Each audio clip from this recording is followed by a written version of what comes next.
you just give a scouting report about that? Obviously they're a team that, didn't start off the season well, but is playing very well lately. The switch they've made in terms of pushing Donovan up front next to Robbie Keane, and Keane was Player of the Month last month, so he's on fire right now. And Landon seems to be very comfortable playing up front, and makes them a very dangerous strike team.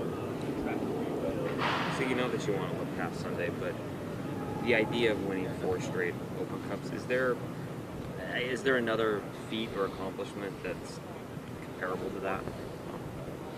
If you could win 4 MLS Cups in a row, I guess it would be good. No, obviously our focus is Sunday, and but it's something that, as we move forward into that, it'd be something that would be pretty special, for the team. I think what we've done so far has been special, but it would be special and would be different, unique, and to do it away from home, makes it a little bit tougher, but certainly makes it probably even more special.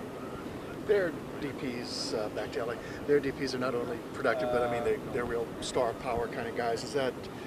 Is there sort of a fundamental difference in the way that the two organizations look at using that DP slot?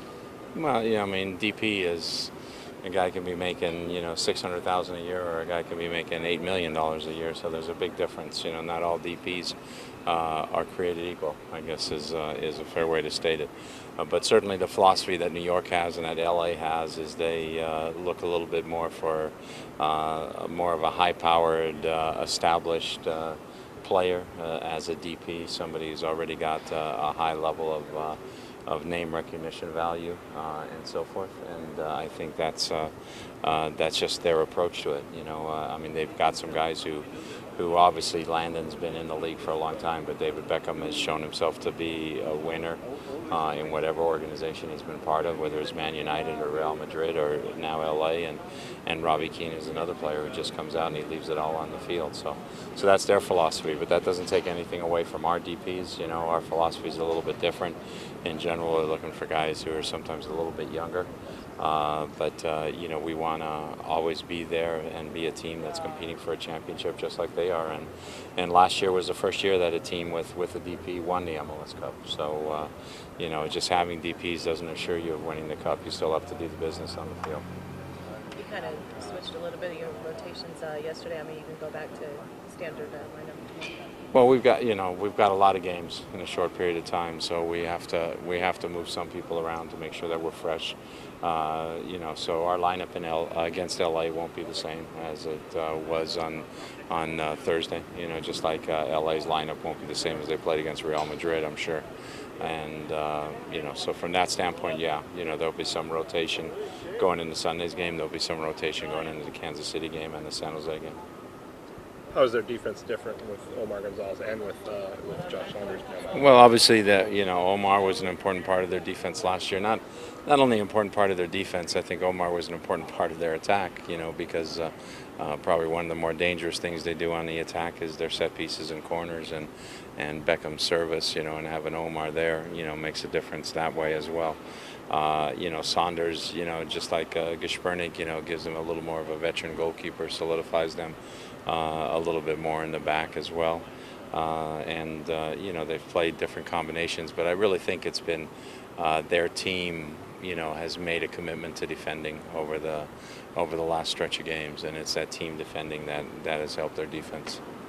I apologize if you've been kind of asked this, but what does this do for the team to have a guy like Brad who can play different positions, who it sounds like didn't realize he was going to be starting yesterday and was a bit of a late decision to have him be playing? Yeah, it's part of Brad's strength. I know he's not everybody's favorite player, amongst our fans maybe, but he's a player who offers a lot to a team because of his versatility, because of his commitment to winning. And so he can play in the middle of midfield, he can play wide in midfield, he can play outside back, he could probably even drop in and play center back. Last year when we played New York, we used him up front, and he was able to play up front as well. So he's a guy who tactically has a good feel or a good understanding of what's required in the position that you put him in, and that helps make a player versatile, and I think it helps increases Brad's value to any team he's a part of. Ochoa again put up a goal in other competition. Is it just sort of the logjam you have at forward that's keeping him out of more of the MLS rotation? Well, I mean, obviously Eddie Johnson's playing well, and so it's good that Ochoa can come in and as well get goals, and when minutes are there, he'll get those opportunities in those minutes. So it's important to continue to score goals whenever he steps on the field, whether it's in Open Cup, whether it's in Champions League, whether it's in reserve games or whatever. So it's a little bit. Obviously, we've played Rosales inside at times as well. There's Montero who's in there. There's Eddie Johnson, and then there's Sammy as well. And there was a time where, early in the season, Estrada, was in there in that mix as well. And there was a time where the opportunity was there and he wasn't quite ready to take advantage of it. And, now by scoring goals, he's showing that, hey, when that opportunity comes along, I'll be ready.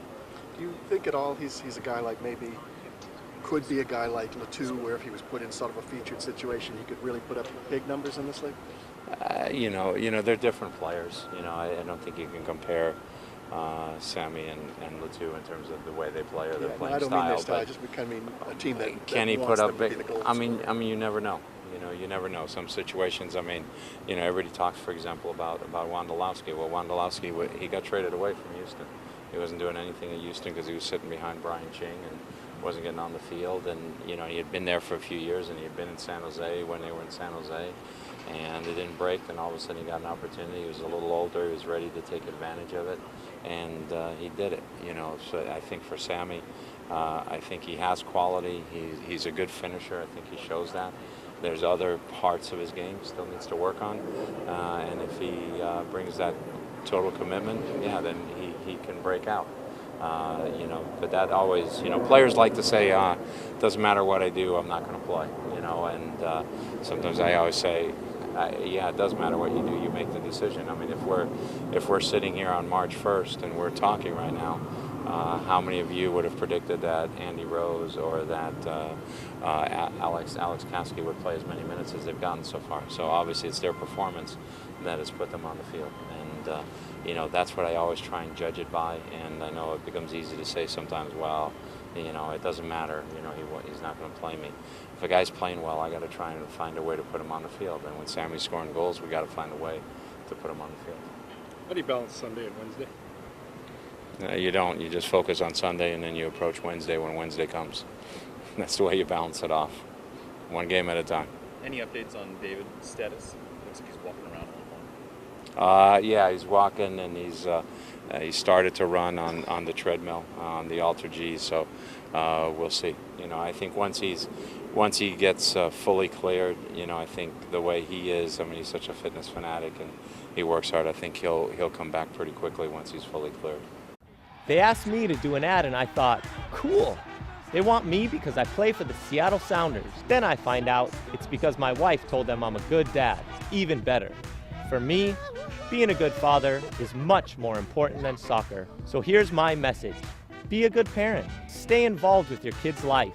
Do something with them, anything. Take a walk, read a book, maybe go see a Sounders game. We can make it better for our kids by staying involved and showing that we love them.